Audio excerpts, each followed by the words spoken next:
out there, YouTube? This is KJ4IPS here, and today we're going to do a little bit of a mod spotlight on Immibis peripherals, specifically the RFID cards and their readers and writers.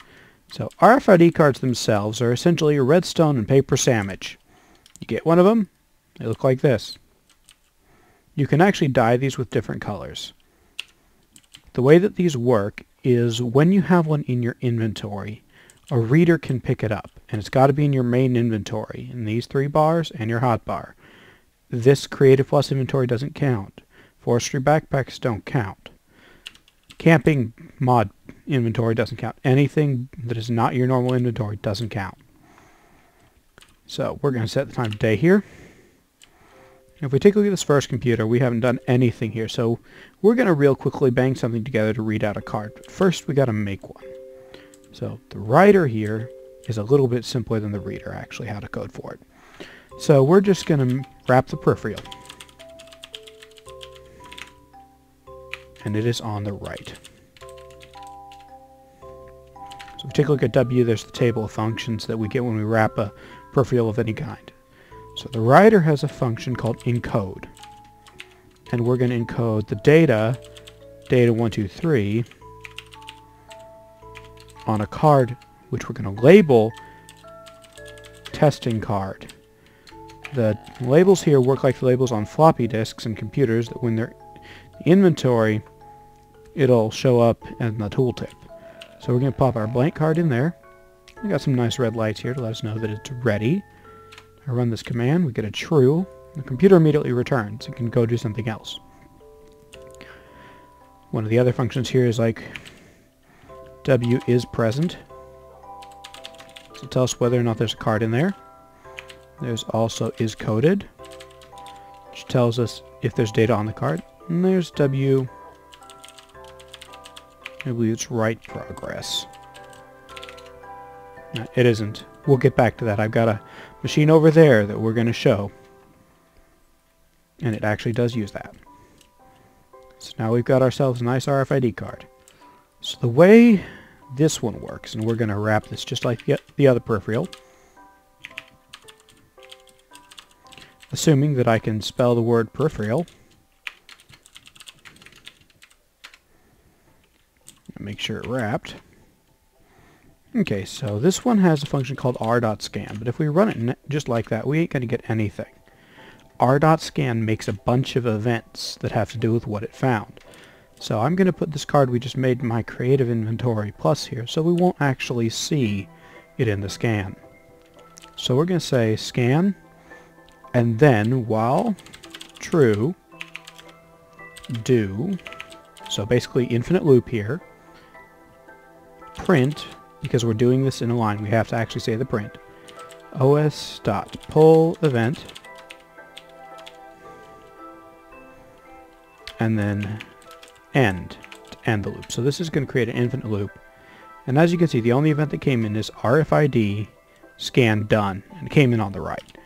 So if I terminate this program here, and I grab my testing card out of my Creative Plus inventory into my normal inventory and run it again, so we get RFID detected, data 123, that's our string right there, 2.4 something, this is the distance from me to the reader, and it came in on the right. And if I have multiple cards in my inventory, for instance gate key, which we'll get to in a minute, they should both come up.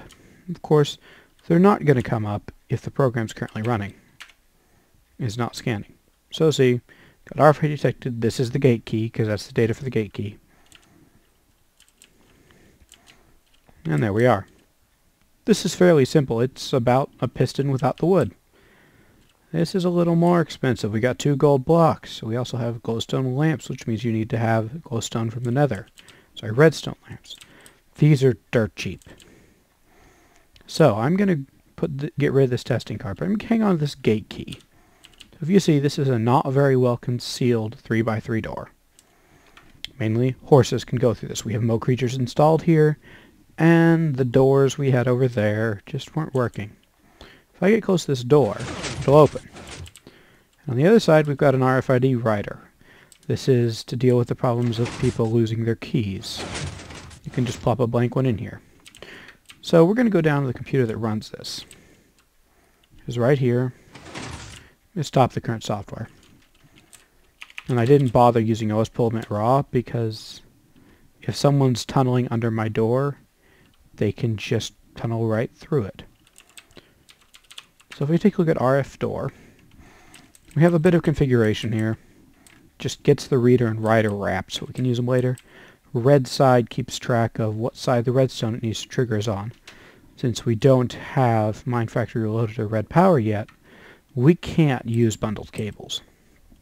So we got the label and the data just stored here, and a range. When you scan with a reader, you can specify a range. The longer the range is, the longer the scan will take, but you can read farther. 5's the maximum, and that's in-game blocks or meters. We just print out a little, say what we are, what we do, and then while true do, this means forever, if there's a card in the reader and it's not blank, which is what this does, if the card is present and it's not written, because is coded returns true if it's written, and writer.getProgress is -1. Writer.getProgress is a number between 0 to 1 during a write and -1 when not writing. Then we encode the data and label onto a key. Then we call a function called reader loop, and we set that redstone output to whatever it came back. We wait a little bit for the redstone to settle, and then this little bit here, this repeat and this queue event simply cleans out all the events before it. It just gets rid of all the events because the reader system creates a bunch. So this is how we're reading the card.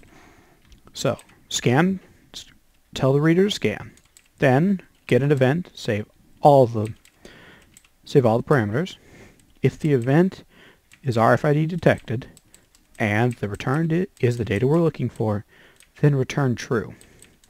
Otherwise, if it's RFID scan done, return false. Otherwise, end the loop and the ifs and the while, then go back and process the next event.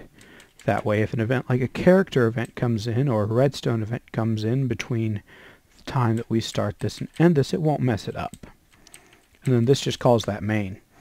Because you want to have everything in your Lua programs in functions, because functions don't exist before. So like some of the bare bones stuff, like setting it up and printing the information screen could happen before. But really you want to keep everything as in functions, because, for instance, this line here would not work. This reader loop line would not work if this wasn't in a function, because reader loop doesn't exist when I call main. Lua does everything exactly as it sees it. So we're going to reboot this and it's going to start up.